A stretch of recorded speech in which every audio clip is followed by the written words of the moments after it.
Last episode पे हमने देखा फाइनल राउंड के लिए 4 टीम्स को फाइनलाइज किया गया था, जिसमें सबसे पहली टीम दाई हो बिन की थी, जिसे देखकर युहाओ काफी ज्यादा शॉक्ड हो गया था। लेकिन शायद दाई हो बिन ने युहाओ को नहीं पहचाना था। युहाओ बहुत ही ज्यादा परेशान और गुस्से में लग रहा था। युहाओ की यह हालत देखकर वांग डोंग कहता है, युहाओ क्या तुम ठीक हो? क्या तुम सेमीफाइनल कंपटीशन के लिए रेडी हो? जिस पर युहाओ कहता है, मैं फाइट के लिए बिल्कुल रेडी हूँ। और युहाओ सोचने लगता है कि दाई हो बिन तो बहुत ही ज्यादा पावरफुल है, वो फाइनल राउंड में जरूर पहुंचेगा। युहाओ सेमीफाइनल मैच को हर हाल में जीतना चाहता था, क्योंकि वो फाइनल में दाई हो बिन के साथ कम्पीट करना चाहता। इसे हर हाल में फाइनल मैच में दाई हो बिन को हराना था। युहाओ बहुत ही ज्यादा गुस्से में लग रहा था। नेक्स्ट सीन में हमें अरीना को दिखाया जाता है। सब लोग सेमीफाइनल मैच के लिए बहुत ज्यादा एक्साइटेड थे। युहाओ की टीम की फाइट जाओ सी चिन टीम के साथ स्टार्ट हो जाती है। दोनों टीम्स फाइट के लिए बिल्कुल रेडी थी।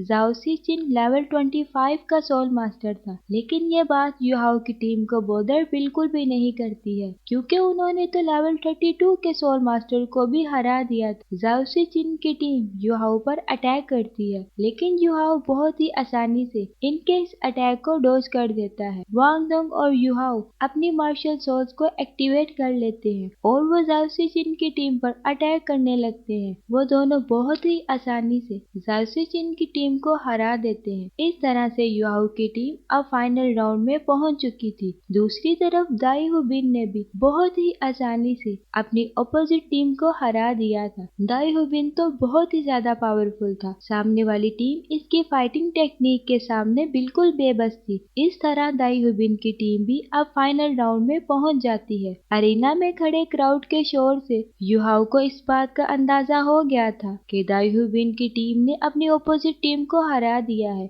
और अब फाइनल मैच युहाओ की टीम और दाई हो बिन की टीम के दरमियान होने वाला है। नेक्स्ट सीन में वांग डोंग युहाओ से पूछता है, तुम काफी ज्यादा परेशान लग रहे हो, क्या तुम दाई हो बिन को जानते हो? युहाओ वांग डोंग को व्हाइट टाइगर वॉरियर दाई मुबाई के बारे में बताने लगता है और कहता है, इस लेजेंड को तो हर कोई जानता है, क्या तुम्हें व्हाइट टाइगर ड्यूक फैमिली की हिस्ट्री के बारे में पता है? जिस पर वांग डोंग युहाओ को बताने लगता है, व्हाइट टाइगर क्लान जिंगलू अंपायर की रॉयल फैमिली से बिलोंग करता है। आज से हजारों साल पहले होने वाली जंग में जिंगलू अंपायर पूरी तरह से बर्बाद हो गया था। जिंगलू अंपायर के बहुत से ट्राइब्स ने इसे बचाने की कोशिश की, लेकिन इनके पास इतने ज्यादा टैलेंटेड लोग बाकी नहीं बचे थे। इनकी पावर बहुत कमजोर हो चुकी थी, इसीलिए व्हाइट टाइगर क्लान के किंग ने थ्रोन यानी तख्त को छोड़ दिया और इसने थ्रोन रिवॉल्व पार्टी के ग्रैंड इमोर्टल को दे दिया, जिसकी वजह से अब वो जिंगलू अंपायर की रॉयल फैमिली है। इसी ने ग्रैंड ड्यूक को बनाया है। इन्हें व्हाइट टाइगर विरासत में मिला है, जो कि एक बहुत ही पावरफुल सोल बीस्ट है। हमारी एकेडमी में वो पहले 7 शिर्क डेवल का हेड है। Dai Mubai evil eyes tiger Shrek academy आया है। युहाओ वांग डोंग से कहता है, हाओ बिन व्हाइट टाइगर का डिसेंडेंट है, यानी वो दाई हाओ का बेटा है। ये सुनकर वांग डोंग समझ आता है कि युहाओ और दाई हो बिन दरअसल कजन है। जिस पर युहाओ कहता है, मैं अपने फादर के सुरनेम को एक्सेप्ट नहीं करता। ये कहने के बाद युहाओ अपने पास में चला जाता है, जहाँ इसकी माँ और युहाओ एक साथ रहते थे, और वो वांग डोंग को बताने लगता है कि मेरी माँ व्हाइट टाइगर मेंशन में एक मुलाजिमा के तौर पर काम करती थी। वहाँ हमारे साथ इंसानों जैसा सलूक बिल्कुल भी नहीं किया जाता था। उन्होंने हमें मेंशन से बाहर निकाल दिया। मैं और मेरी माँ ड्यूक मेंशन से बाहर एक छोटे से घर में रहने लगे कि अचानक एक दिन ड्यूक मेंशन के सोल्जर्स ने हमारे साथ बुरा सलूक करना शुरू कर दिया। वो युहाओ पर टॉर्चर करने लगते हैं और हमें दिखाया जाता है कि इन सोल्जर्स के साथ दाई हो बिन भी युहाओ के घर के सामने आता है। सोल्जर्स युहाओ पर अटैक करने ही वाले होते हैं कि युहाओ की मोम जल्दी से युहाओ के सामने आकर इन सोल्जर्स से रिक्वेस्ट करती है कि युहाओ को मत मारो, तुम लोगों को अगर मारना ही है तो मुझे मार लो। ये तो सिर्फ एक बच्चा है, तुम लोग इसे कोड़े क्यों मार रहे हो? और फिर हम देखते हैं कि इन सोल्जर्स के दिल में जरा भी रहम नहीं होता और वो कोड़ों के साथ युहाओ की माँ को तब तक मारते रहते हैं जब तक वो बेहोश नहीं हो जाती। और ये सब वो सोल्जर्स दाई हो बिन के कहने पर कर रहे होते हैं। हमें दिखाया जाता है कि युहाओ एक बहुत ही कमजोर बच्चा था जो कि अपनी मोम को बचाने के लिए कुछ नहीं कर सका। युहाओ की मोम युहाओ को इन सोल्जर से बचाने के लिए इनसे लगातार कोड़े खाती रहती है और इतने ज्यादा कोड़े खाने के बाद वो ज्यादा अरसा सरवाइव नहीं कर सकी और कुछ ही दिन के बाद इनकी डेथ हो जाती है। युहाओ की मोम ने मरने से पहले युहाओ को एक व्हाइट टाइगर डैगर दिया था। वो सब याद आने के बाद युहाओ कहता है मैं अपनी मोम का बदला जरूर लूंगा और ड्यूक मैंशन के जितने भी लोगों ने मेरी मोम को दुख पहुंचाया है मैं इनसे बदला जरूर लूंगा। ड्यूक मैंशन के लोगों को इस सब की कीमत चुकाना ही होगी। इसके साथ ही हम देखते हैं कि युहाओ को एक अजीब सी आवाज सुनाई देती है। इर्द गिर्द की सिचुएशन काफी ज्यादा खराब होने लगती है। युहाओ बहुत ज्यादा डर जाता है। वांग डोंग युहाओ की ऐसी हालत देखकर कहता है क्या तुम ठीक हो? जिस पर युहाओ इसे कहता है क्या तुमने कोई आवाज सुनी? वांग डोंग कहता है नहीं, मैंने तो कोई आवाज नहीं सुनी। जिस पर युहाओ कहता है मुझे तो कोई अजीब सी आवाज सुनाई दी है जो कि काफी दूर से आ रही थी। इस पर वांग डोंग उसे कहता है ये तुम्हारी गलत फहमी भी तो हो सकती है, मुझे तो इस तरह की कोई आवाज नहीं सुनाई दी। वांग डोंग युहाओ से कहता है चलो उस दाई हुबिन से हम बदला लेते हैं। युहाओ कहता है नहीं, मुझे इसे प्राइवेट में बदला नहीं लेना, मैं इसे मैच में सबके सामने हराना चाहता हूँ। कल का मैच मुझे हर हाल में जीतना है। वांग डोंग कहता है मैं तुम्हारे साथ हूँ, कल का मैच हम जरूर जीतेंगे। युहाओ वांग डोंग से कहता है मैं तुम्हें अपना बेस्ट फ्रेंड समझता हूँ और मुझे पूरी उम्मीद है कि तुम मेरे सीक्रेट्स को प्राइवेट रखोगे। इस पर वांग डोंग युहाओ से प्रॉमिस करता है कि मैं तुम्हारे सीक्रेट्स किसी को नहीं बताऊंगा। नेक्स्ट सीन में हम देखते हैं कि दोनों कैंटीन में जाते हैं जहाँ सियाओ इनका वेट कर रही होती है। वो तीनों फाइनल राउंड के लिए बहुत ही ज्यादा एक्साइटेड थे और वो इसीलिए पार्टी करने के लिए जाने लगते हैं कि तभी दाई हुबिन की टीम इनका मजाक उड़ाने लगती है। दाई हुबिन भी बहुत ही ज्यादा घमंड के साथ कहता है कि कल का मैच तो मैं किसी भी सूरत नहीं हारूंगा क्योंकि ये हमारी फैमिली के लिए बहुत ही शर्मिंदगी की बात होगी। ये सुनकर युहाओ बहुत ही ज्यादा गुस्से में आ जाता है। इस पर वांग डोंग दाई हुबिन से कहता है तुम हो कौन? हम किसी अरे गहरे से बात करना पसंद नहीं करते। दाई हुबिन वांग डोंग को कोई जवाब नहीं देता।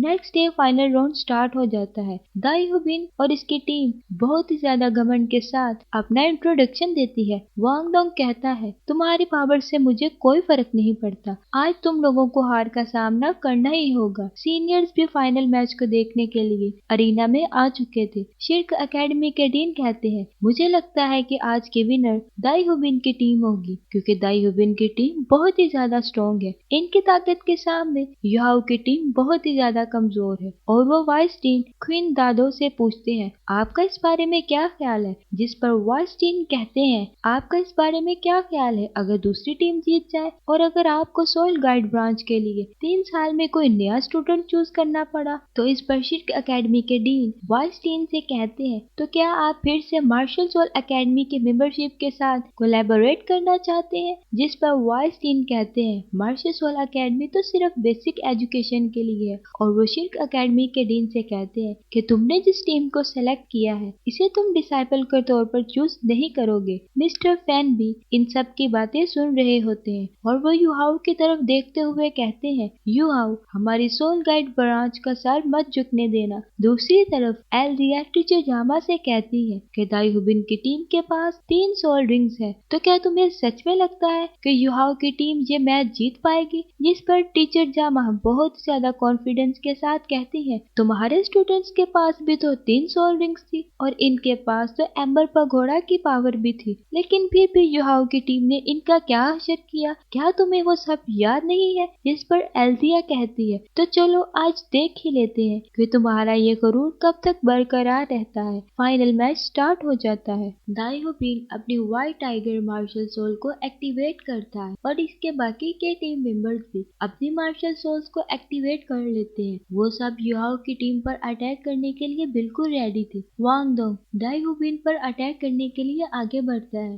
युहाओ अपनी सोल डिटेक्शन स्किल से इनकी मदद करने लगता है। दाई हुबिन की पावर्स वांग डोंग से बहुत ज्यादा स्ट्रॉन्ग थी और वो वांग डोंग पर लगातार अटैक्स कर रहा था। स्याओ भी इन्हें डिस्ट्रैक्ट करने के लिए अपनी फर्स्ट सोल स्किल फ्लूइड स्लगनिश को एक्टिवेट करती है, जिसकी वजह से इन सब की स्पीड पहले से बहुत ज्यादा स्लो हो जाती है और उन्हें अटैक करने में बहुत ज्यादा दिक्कत पेश आ रही थी। स्याओ की ये स्किल देखकर इनमें से एक लड़की भी अपनी फर्स्ट सोल स्किल चार्म को एक्टिवेट कर लेती है, जिससे कि सियाओ को चक्कर आने लगते हैं और वो अपनी जगह पर खड़े बेहोश होने लगती है। असल में इस लड़की के पास 9 टेल्ड फॉक्स मार्शल सोल थी, जो कि एक एडवांस बीस्ट मार्शल सोल थी। ये एक बहुत ही ज्यादा खतरनाक मार्शल सोल थी, जो कि जितनी ज्यादा सोल रिंग्स को अब्सॉर्ब करेगी इतनी ही ज्यादा पावरफुल होती जाएगी। अभी के लिए इस लड़की के पास सिर्फ 2 सोल रिंग्स थी, लेकिन फिर भी इसकी ये स्किल बहुत ही ज्यादा खतरनाक थी। दूसरी तरफ हम देखते हैं वांग डोंग दाई हुबिन के साथ बहुत ही ज्यादा शानदार तरीके से फाइट कर रहा था और इसे हराने की पूरी ट्राई कर रहा था। तभी हम देखते हैं कि दाई हुबिन अपने सेकंड मार्शल सोल को भी एक्टिवेट कर लेता है और वो व्हाइट टाइगर इंटेंस लाइटनिंग का यूज करके वांग डोंग पर अटैक करने लगता है। वांग डोंग भी अपने सेकंड मार्शल सोल को एक्टिवेट करके दाई हुबिन के अटैक को रोकने लगता है। दोनों बहुत ही शानदार तरीके से आपस में फाइट कर रहे थे। दाई हुबिन की पावर वांग डोंग की पावर से बहुत ही ज्यादा स्ट्रॉन्ग थी। वांग डोंग दाई हुबिन के स्ट्रॉन्ग अटैक का ज्यादा देर सामना नहीं कर पाता और वह दाई हुबिन के इस पावरफुल अटैक से इंजर्ड हो जाता है। दूसरी तरफ कैट गर्ल भी युहाओ पर अटैक करने के लिए आगे बढ़ती है और ऐसा लग रहा था कि वो अपने पंजे से युहाओ को पूरी तरह से इंजर्ड कर देगी। जिसके साथ ही ये एपिसोड यहाँ पर खत्म हो जाती है। अगर आपको ये वीडियो पसंद आई है तो वीडियो को लाइक जरूर करें, चैनल को सब्सक्राइब करें ताकि नेक्स्ट होने वाली फाइट आप जरूर देख सकें।